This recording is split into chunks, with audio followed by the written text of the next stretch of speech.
mouth and meditations of our hearts be pleasing in your sight, O Lord, our light and our Redeemer. Amen.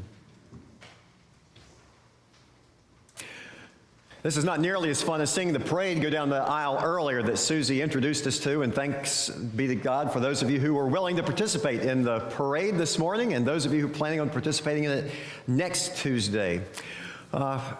It was kind of a silly thing, and yet it probably drew some attention, and maybe after everything is said and done today, you all will remember the parade down the aisle with the bells ringing more than you'll remember the sermon.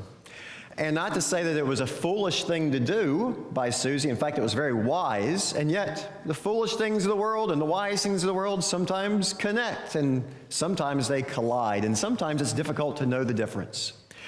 Generally, it's better to be wise than to be foolish, right? Yeah. Jesus said as much in the gospel. He told a story about the wise man built his house upon the rock, and the foolish built his house upon your wise people. In the chapter before today's chapter 24 of Matthew, Jesus is talking to his disciples up on the Mount of Olives. It is right before he is arrested and crucified. His disciples have said, Jesus, when are you going to come again? He just told them what's going to happen. And he says, and they say, when are you going to come again? And he says, no one knows when the end times will come. No one knows when the Lord will return. But keep awake, keep alert. In fact, it'll probably be some very dark times. Dark times in chapter 24 then get explained. Dark times in the book of Amos that Judy read for us a while ago are mentioned at the day of the Lord's coming. It'll be dark. It won't be light. In fact, it's kind of like dark over here, right? Somebody turned the lights off on the choir. Man, they're in the dark. Actually, it's pretty nice over here. Come on down. Interrupt their nap time. And this is light and dark. Or at least lights, there's some light back there with a lamp and here. So light and dark and foolish and wise. Anyway, chapter 24 mentions dark times. And chapter 25 picks up on that idea and that theme about darkness and light, about foolish and wise, about what's going to happen. And Jesus tells this story. And I think we interpret it usually pretty correctly, this parable about be alert and be awake and keep watch and be vigilant for the Lord to come. But we don't know when, and it's hard to stay awake for a long time, right? Did anybody stay awake all night long last night in order to get ready for church this morning? Sometimes we sleep, and that's okay, and that's a healthy thing to do, right? But the warning is not to sleep when we're in the presence of the Lord, and to be watchful and how we can be mindful of being in the presence of the Lord, right? So, chapter 25 of Matthew goes on to say something a little bit differently, though, or it adds to, when do you see the Lord? Chapter 25, later on, Jesus tells a parable. You see the Lord when you do this to the least of these, when you either feed or don't feed the hungry, when you either visit or don't visit the sick or the imprisoned, when you either clothe or don't clothe the naked. That's when Jesus is in your midst or not in your midst. So how does all that connect back to this little parable that we read? Jesus tells this story, and I mentioned about the interpretation. It's hard to stay awake all the time. And here's another interpretation that might be equally as hard or even more difficult. This other interpretation about being wise and foolish. So there were 10, right? 10 bridesmaids. And the Greek word is not bridesmaid, but the Greek word is virgin, just like in chapter 1, the Virgin Mary. It's the same word. These 10 virgins, but it could be 10 people. It could be 10 men, 10 women. It could be our 10 children, although we only had 8 up here a while ago. It could be 10 Lutherans, 10 Americans, 10 Christians, 10 pastors, 10 choir members. Pick any group of 10 that you want. And then say 5 are foolish and 5 are wise. We can start there. I think, actually, just like saint and sinner runs down the middle of all of us, so sometimes does wisdom and foolishness. And we try to be wise, and we try to be alert, and we try to be prepared. And we try not to be foolish. In this case, the foolish people showed up, and what made them foolish? What made them foolish? Maybe because they forgot to bring extra oil. Maybe. That may be what made them foolish. They forgot to bring extra oil or didn't bring extra oil.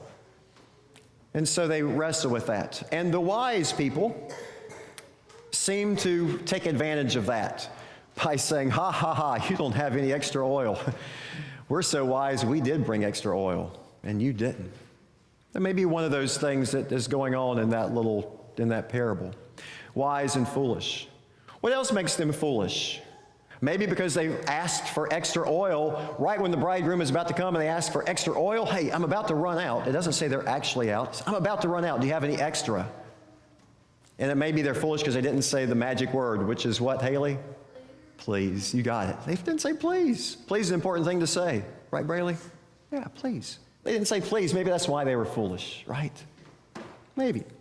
Maybe they were foolish because they went to people who had something and they asked for what they had, and they were foolish because they knew that the people who had were not going to share with those who didn't have. Back to later on in chapter 25, right? Clothes and no clothes, food and no food, imprisoned and not imprisoned. Maybe there's a tension there that Jesus wants us to live into or to wrestle with about being wise or being foolish. So the foolish people may have been foolish for all sorts of different reasons. And the wise had extra oil, and that may be what made them wise. But all 10 of these preachers, or Lutherans, or whatever we're going to say 10 of, all 10 did something together. They waited for a while, and then they all fell asleep. They all fell asleep, every single one of them. Later on in the Bible, it says that we have all sinned and fallen short of the glory of God. They were all in the same camp a lot of times. Sometimes we fall asleep and miss out. So all 10 had fallen short to the glory of God. I mentioned a while ago about the tension between wise and foolish. Generally, it's better to be wise, but yet, in Paul's letters, especially to the Corinthians, he says, God chose what is foolish to shame the wise. God's foolishness is wiser than all human wisdom. And so it kind of flips it over. And sometimes we wrestle. Maybe which camp do we want to be in, the foolish camp or the wise camp? So the wisdom people, the thing that they got right was they brought extra oil, and when they woke up, they could keep their lamps lit. But is Jesus being sarcastic and saying they're wise? Because they have extra oil, but they don't share. Or because extra oil, they clench and they say in the Bible verse there, we don't have enough. And in Greek, it's even stronger. We will never have enough to share with you. Whose camp is that in? Does that sound like Jesus' people?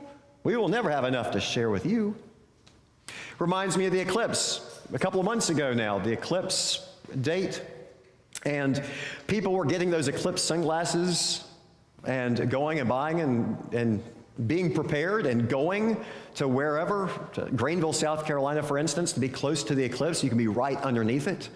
And there were some people that went to the store, and the store was all sold out. But yet they still went anyway, foolishly, thinking, well, when we get there, we'll see what we see, or we can't see, or whatever, we'll do something. And there were some wise people that bought extra glasses, extra eclipse sunglasses, right? And just imagine, 10 show up and 5 have extra glasses and 5 don't have any glasses. And the 5 look and they say, gosh, you have extra glasses under your chair, and you have an extra pair of glasses in your pocket in addition to those on your face, and an extra pair of glasses sticking out your backpack. And can I borrow a pair? No, we don't have enough, because if something happens to mine, I might need this extra pair, or I might have a friend to show up, and no, we're not going to share. There's a tension there in this gospel text today about wise and foolish, about sharing what we have, about not thinking we have enough oil or grace to share with someone else. And then thinking, wow. And then having an opportunity for people to miss out on the party. Which is greater? 5 people with lamps burning bright, or 10 people with lamps burning only halfway? Or is it about the same? You got 10, if they'd have shared their oil, they'd have 10 people with lamps burning halfway or more. Would that have been the same brightness as 5 with their lamps lit? Or which's greater, 10 at a party or just 5? Or what's greater if you make a grade on your paper? Judy, our lady, like there was a teacher, give a grade of a 10 or 100? Is that better than a 5 or a 50? I'd rather have the 100. So generally, there's a tension there. Tension. Or, gosh, Ann Holden's birthday today. Happy birthday, Ann. And you have family here. Randy and Lisa and others are here. Yay. And what would have happened if Randy and Lisa would have arrived whenever you arrived from South Carolina, yesterday or sometime, and you were here this morning for church, and then you realized that you forgot the birthday present, so you left after church and went back to South Carolina to get the birthday present. You would have missed the birthday party lunch today. Or you show up for church, and then you realize about halfway through church, oh, I forgot my Bible. I'm going to go get my Bible. Hey, you'll miss the rest of church.